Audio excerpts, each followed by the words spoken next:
আমরা আজকে আমার রেসিপি হলো বড়ি দিয়ে, টমেটো দিয়ে, আলু দিয়ে, সজনে ডাঁটা দিয়ে তরকারি।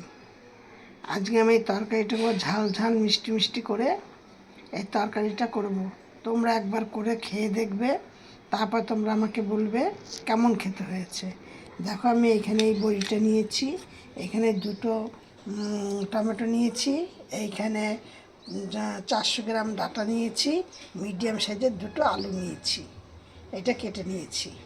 দিয়ে আমি এবার গ্যাসটা অন জ্বালিয়ে দিলাম। আমি এতক্ষণ আমার আরও অন্য রেসিপি করেছি। দেখো,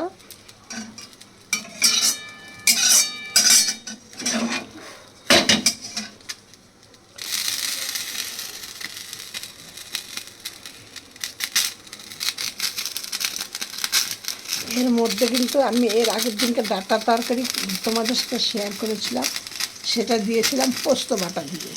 আর আজকে আমি যেটা করব সেটা করবো সর্ষে বাটা দিয়ে। এই দেখো, আমি সর্ষে নিয়েছি, দেখেছ? সর্ষের যে পাউডারগুলো দোকানে কিনতে পাওয়া যায় সেইগুলো নিয়েছি। এবার আমি আবার বড়িগুলোকে ভেজে নেব। দেখো, কড়াইতে কিন্তু বড়ি ভাজার জন্য বেশি তেল দেবো না, অল্প তেল দেবো। বড়িটাকে ভাজবো। এবার তেলটা আমার গরম হয়ে গেছে।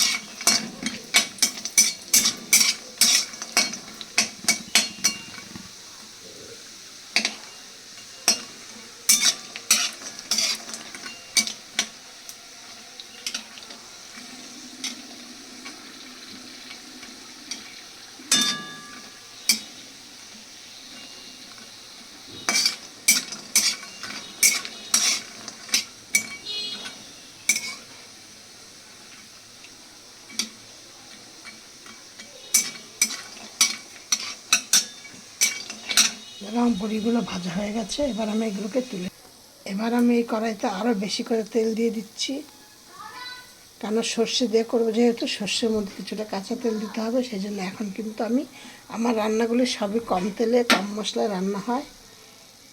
এবার এর মধ্যে দুটো শুকনো লঙ্কা আর কিছুটা কালো জিরে, সর্ষে দিয়ে করবো বলে কালো জিরে করবো।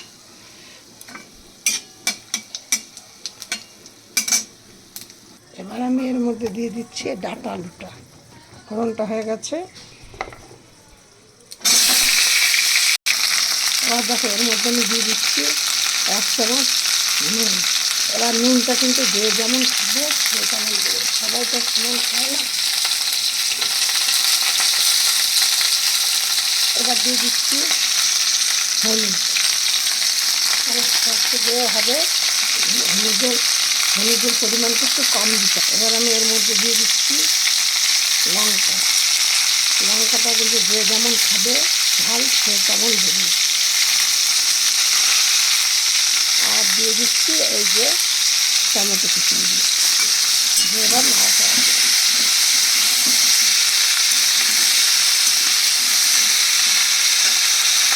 এবার আমি এর মধ্যে দিয়ে দিচ্ছি চিনিটাও কিন্তু যে যেমন মিষ্টি খাবে তরকারিতে সে তেমন, সবাই সমান খাওয়া না মিষ্টি। আমি এইটুকুনি দিলাম। পরে আবার টেস্ট করে যদি মনে করি দেবো আর একটু, সেটা পরে। আর সজনে ডাঁটা কেমন ডাঁটা, এই কিন্তু প্রচুর সুন্দর খেতে, বা স্বাস্থ্যের পক্ষে খুব ভালো। আর যেইভাবে রান্না করে সেইভাবে এই তরকারি কিন্তু ভীষণ মাছ দিয়ে হোক, তরকারি বা এমনি তোমরা ঝোল করো, সব রকম তোমরা সজনে ডাঁটা কিন্তু খেতে ভালো লাগে। আর আমি তো প্রতিদিন তোমাকে একটা করে দেখবে সজনে ডাঁটা রেসিপি ছাড়বো, একদিন এক একটা দিয়ে। এবার আমি এইটার মধ্যে কিছুটা জল দেবো। এবার আমি এইটাকে চাপা দিয়ে দেবো। এবার দেখো, আমি এবার দিয়ে দিচ্ছি ওই সর্ষে পোস্ত বাটা। আমি এর মধ্যে দিয়ে দিচ্ছি কিছুটা কাঁচা ফোড়ন। চম্পা রেসিপি হাউস থেকে রেসিপিটি তোমাদের সাথে শেয়ার করছি। এবার এই দেখো, আমার তরকারিটা সজনেটা চচ্চড়িটা হয়ে গেছে, এবার আমি নামিয়ে দেবো। এবার তোমরা গরম গরম ভাতে পরিবেশন করো।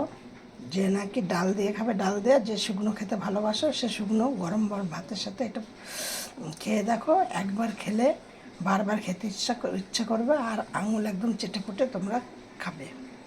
আর এটা রান্না করে তোমরা রেসিপিটা তোমরা খেয়ে দেখো, দেখে আমাকে তোমরা কমেন্টে জানাবে তোমরা কেমন খেলে।